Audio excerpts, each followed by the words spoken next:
नमस्कार दोस्तों, आज मैं आप लोगों को एक ऐसे वैकेंसी के बारे में बताने वाला हूं जिसमें आप अगर 10वीं पास है ना तो जरूर अप्लाई कीजिएगा। साथ ही साथ अगर 12वीं पास है ना तब भी जरूर अप्लाई कर दीजिएगा दोस्तों, क्योंकि इस वैकेंसी में ना 60 दिन के अंतर्गत आप लोगों का ज्वाइनिंग लेटर मिल जाती है। एग्जाम दिलाने के बाद दोस्तों आपको बता दूं 15 दिन के अंतर्गत आपका रिजल्ट से घोषित कर देता है। उसके बाद डॉक्यूमेंट वेरिफिकेशन और रोजगार मेला के थ्रू डायरेक्ट ज्वाइनिंग लेटर दे देता है। ठीक है, तो इस वैकेंसी की अगर हम बात करें तो अगर आप मेल और फीमेल दोनों कैंडिडेट हो तब भी अप्लाई कर सकते हो। अगर बता दो इसमें अगर पोस्ट की बात करते हैं, अभी वर्तमान समय में इसमें निकल के आई हुई है दोस्तों, अंतिम मौका है ये वैकेंसी का।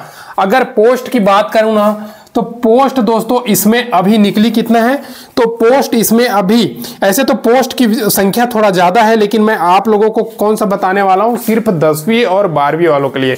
ठीक है, तो 584 पोस्ट पे भर्ती आई हुई है। ठीक है, 10वीं और 12वीं लेवल की। और ये वैकेंसी है ना, इसमें अगर हम लास्ट डेट की बात करते हैं, लास्ट डेट तो आपको बता दूं दोस्तों इसमें लास्ट डेट है दोस्तों 30/4/2024। सबसे पहली बात 30 तारीख से पहले इसमें आपको फॉर्म फिल कर लेना है। एक सेंट्रल गवर्नमेंट की वैकेंसी है, ये बात आप लोग सभी के सभी सुन लीजिए। ठीक है दोस्तों, सेंट्रल गवर्नमेंट की वैकेंसी है।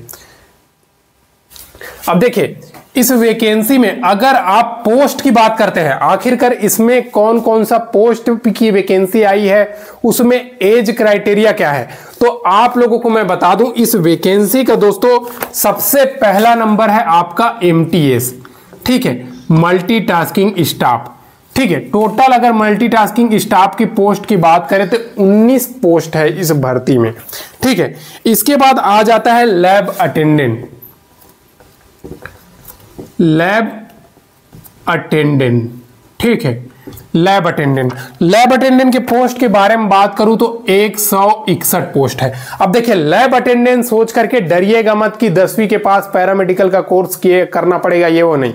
आप अगर 12वीं पास है और 12वीं में अगर आपका साइंस स्ट्रीम है, ठीक है, तो आप इस वैकेंसी के लिए एलिजिबल है भाई। 12वीं में साइंस वाले बच्चे इसका फॉर्म फिल कर सकते हैं। ठीक है, उसके बाद आपका आ जाता है दोस्तों JSA, जूनियर सेक्रेटरियल असिस्टेंट। ठीक है, और JSA की अगर हम बात करें टोटल पोस्ट की तो 381 पोस्ट पे 381 पोस्ट पे भर्ती आई हुई है। ठीक है, इसके बाद आ जाता है दोस्तों आपका स्टेनो। ठीक है, स्टेनो में आपका अगर पोस्ट की बात करो तो अभी 23 पोस्ट है। देख लीजिए दोस्तों, ये है इस वैकेंसी का डिटेल्स। इसके अलावा भी पोस्ट है, लेकिन देखिए उसमें अगर आपका क्वालिफिकेशन मैच नहीं करता है तो फिर कोई मतलब का नहीं है। इसके लिए मैं 10वीं और 12वीं कैंडिडेट के लिए ये फॉर्म बता रहा हूं।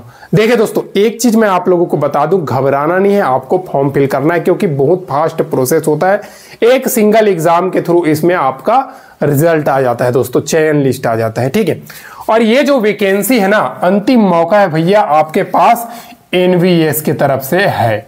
ठीक है, और इसमें फॉर्म फिल कैसे करना है आगे इसी वीडियो में बताने वाला हूं। ठीक है, अब देखिए ये तो हो गया आपका स्टेनो। अब इसमें योग्यता की बात करें, आखिर कितना क्वालिफिकेशन मंगा है, तो आपको बता दूं ये MTS की वैकेंसी आपका 10th पास है, ये लैब अटेंडेंट की वैकेंसी आपका 12th पास है, ये जूनियर सेक्रेटरियल असिस्टेंट की वैकेंसी आपका 12th पास है, आपका स्टेनोग्राफर 12th पास है। तो देख लीजिए भाई, इसी में ही आपका अच्छा खासा सैलरी भी देखने को मिलेगा, सेंट्रल गवर्नमेंट की कर्मचारी भी आप बनोगे, इससे बढ़िया आपको और क्या चाहिए। ठीक है, अब देखिए इसमें एज क्राइटेरिया की अगर हम बात करें तो देखिए अगर आप MTS में फॉर्म फिल करते हैं तो आपका मिनिमम 18 साल और मैक्सिमम 30 साल होना चाहिए। दूसरे वैकेंसी में MTS की वैकेंसी आती है, इसमें आपका एज का जो क्राइटेरिया रहता है ना वो 25 साल ही रहता है MTS में, लेकिन इसमें 18 से 30 साल है।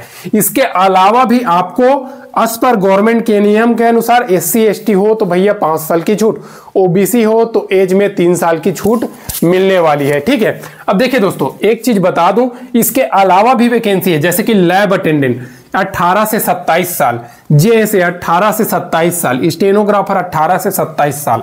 और इन सभी में गवर्नमेंट के नियम के अनुसार आपको एज में छूट मिलने वाली है। ठीक है, पीएच का नियम कितना है, यानी कि हैंडीकैप कैंडिडेट का उसके हिसाब से मिलेगा कि, और एससी एसटी का कितना है उसके हिसाब से मिलेगा, क्योंकि ये एक आपका सेंट्रल गवर्नमेंट की वैकेंसी है। इसके बाद आपको मैं बता दूं दोस्तों, इस वैकेंसी में फी भी रखी गई है। तो फॉर्म का फीस ज्यादा है सोच के करके मत भरिएगा, ऐसा मत सोचिएगा, क्योंकि देखिए फॉर्म का फी ज्यादा है लेकिन वैकेंसी भैया सेंट्रल गवर्नमेंट का है, साथ ही साथ आपको सिलेक्शन का एक अच्छा मौका भी मिलेगा, क्योंकि सेंट्रल गवर्नमेंट की वैकेंसी है, नॉन टीचिंग पोस्ट है, इससे बढ़िया आपको और क्या चाहिए। ठीक है, अगर फी की बात करें, फी दोस्तों तो यूआर हो गया, ओबीसी हो गया, ईडब्ल्यूएस हो गया, ठीक है, 1000 रुपए है। बाकी एससी हो गया, एसटी हो गया, पीएच हो गया, इन सभी का 500 रुपया फी है दोस्तों। देख लीजिए भाई, 500 रुपया फी है। तो आप सभी एक बार जरूर ये वैकेंसी में फॉर्म फिल कर दीजिएगा, आप सभी के लिए एक सुनहरा मौका है। ठीक है, घबराने की जरूरत नहीं है, आप जरूर इसमें फॉर्म फिल कर दीजिएगा, क्योंकि देखिए एनवीएस की वैकेंसी है, लास्ट तारीख 30 अप्रैल 2024 है। ठीक है, 30 अप्रैल 2024 है, यानी कि उससे पहले आपको फॉर्म फिल कर देना है। फिर आपको करेक्शन के लिए 2 दिन का टाइम मिलने वाला है, 2 से 3 दिन तक। सुनहरा मौका है दोस्तों। और इसका एग्जाम कंडक्ट कौन कराएगा? इसका एग्जाम कंडक्ट आपका कराएगा दोस्तों सीबीएसई, और हर एक स्टेट में इसका एग्जाम सेंटर है। एग्जाम सेंटर ऐसा नहीं है कि आप दिल्ली में बैठ, दिल्ली के कैंडिडेट हो और यूपी में जाकर के एग्जाम दिला रहे हो, ऐसा सिस्टम नहीं है। आप दिल्ली के हो, दिल्ली में ही एग्जाम दोगे, ऐसा सिस्टम है। ठीक है, तो आप घबराइएगा नहीं। ठीक है, अब देखिए इसमें अगर हम चयन प्रक्रिया की बात करते हैं, किसका? चयन प्रक्रिया का। तो चयन प्रक्रिया की अगर आपको बात करने में बता दूं दोस्तों, चयन प्रक्रिया तो इसमें सबसे पहले हम बताते हैं कि सबसे पहले आपका रिटन एग्जाम होगा। ठीक है, रिटन एग्जाम, ये क्या होगा दोस्तों? रिटन एग्जाम होगा, ओएमआर बेस्ड ऑफलाइन एग्जाम होगा। और ऑफलाइन एग्जाम का आपका 3 से 4 दिन के बाद, एग्जाम के ज्यादा ज्यादा 5 दिन के बाद आपका आंसर की जारी कर देता है। ठीक है, वेबसाइट में आपको मैसेज आ जाएगा, साथ ही साथ बहुत सारा वेबसाइट है उसमें भी आप लोगों को बता ही देंगे। ठीक है, आंसर की जारी कर देगा। उसके बाद 15 दिन के अंदर आपका रिजल्ट घोषित हो जाता है, जो चयन लिस्ट में रहता है उसका नाम आ जाता है। तो एक सुनहरा मौका है, फास्ट प्रोसेस यार। ठीक है, उसके बाद आपका स्किल टेस्ट। अब स्किल टेस्ट भैया हर एक पोस्ट पे नहीं है, जिस पोस्ट में जरूरत है उसी पोस्ट में स्किल टेस्ट है।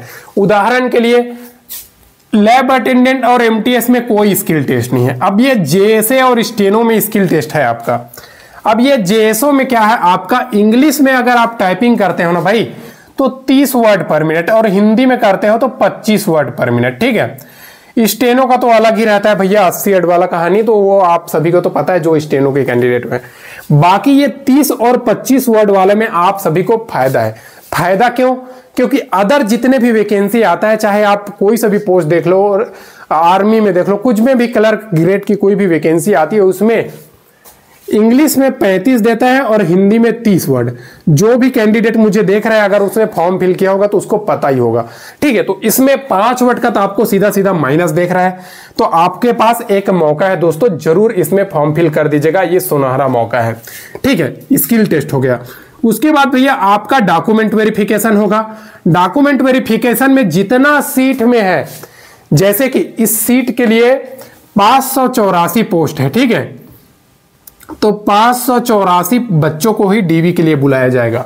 ठीक है, अब वो 584 बच्चे डॉक्यूमेंट वेरिफिकेशन कराएंगे। उसके बाद उनको रोजगार मेला के थ्रू, ठीक है, ज्वाइनिंग लेटर दे देता है दोस्तों। तो आप सभी के पास सुनहरा मौका है। अब देखिए इसमें अप्लाई लिंक, अप्लाई कैसे करना है वो वीडियो का लिंक मैं डिस्क्रिप्शन में डाल दे रहा हूं, वहां से जाकर के आप वीडियो मोबाइल से ही भर सकते हो स्टेप बाय स्टेप। साथ ही साथ ऑफिशियल वेबसाइट का भी मैं आपको लिंक डिस्क्रिप्शन में डाल देगा, वहां से जाकर के आप रजिस्ट्रेशन कर लीजिएगा। पहले वीडियो देख लीजिएगा, फॉर्म कैसे फिल करना है स्टेप बाय स्टेप, उसके बाद आप चले जाइएगा। अब देखिए एक सुनहरा मौका है। ऑफलाइन आपका पेपर है, ऑफलाइन, ठीक है, ऑफलाइन पेपर है, OMRS बेस्ड पेपर है। और अगर आपको पेपर दिलाया भैया और 60 दिन के अंतर्गत आपको ज्वाइनिंग मिल गया तो इससे बढ़िया नौकरी आपको और कहां देखने को मिलेगा। सिंपल सी बात है। इतने सारे वैकेंसी आती है, आप सभी को पता है, सिलेक्शन प्रोसेस करते करते भैया 2 साल लगा देता है बहुत सारा वैकेंसी। लेकिन अभी के टाइम पे सबसे बेस्ट फास्ट प्रोसेसिंग वाला वैकेंसी अगर कोई है तो ये NVS हो गया, नवोदय विद्यालय समिति हो गया, EMRS हो गया, KVS हो गया। ये सब स्कूल के अंतर्गत जितने भी नॉन टीचिंग पोस्ट आती है, इसका जो प्रोसेस होता है वो बहुत ही फास्ट होता है दोस्तों। तो मैं हमेशा से बोलते आया हूं, आप कोई भी कैंडिडेट रहे, आप सोच समझ करके फॉर्म फिल कर दीजिएगा। अगर आपके में योग्यता है तो आप फॉर्म फिल कर दीजिएगा। क्योंकि देखिए बहुत सारे कैंडिडेट दोस्तों ऐसे होते हैं जो फॉर्म के वैकेंसी के बारे में पता ही नहीं रहता, वो लोग फॉर्म फिल नहीं कर पाते हैं। तो उन सभी से मेरा निवेदन है, आप जरूर फॉर्म फिल कीजिएगा। क्योंकि देखिए ये जितना वैकेंसी है उसमें परसेंट का कोई लेना देना नहीं, कोई इशू नहीं है। अगर आप पास हो, आप सिर्फ और सिर्फ पास हो, आप इस वैकेंसी के लिए एलिजिबल हो, क्यों नहीं आपका 40% क्यों ना हो। और जितना चांस वो 80% वाला कैंडिडेट का है उतना ही चांस आपका भी है। अगर आप तैयारी कर लेते हैं, उससे अच्छा अंक लाते हैं, तो आपका होगा, उसका नहीं होगा। ये बात आप लोग जान लीजिए, ठीक है। जरूर इस वैकेंसी में फॉर्म फिल कर दीजिए 30/4/2024 से पहले। आज के लिए बस इतना ही। ये मौका मिस मत करना। वीडियो पसंद आई होगी तो लाइक कर दीजिएगा। चैनल को अभी तक सब्सक्राइब नहीं किया हो तो भैया सब्सक्राइब कर लीजिएगा। डेली सरकारी नौकरी की अपडेट इस चैनल के माध्यम से प्रोवाइड की जाती है, ठीक है। आज के लिए बस इतना ही। फिर मिलते हैं दोस्तों नेक्स्ट वीडियो में नई गवर्नमेंट जॉब, नई सरकारी नौकरी के अपडेट के साथ। तब तक के लिए जय हिंद।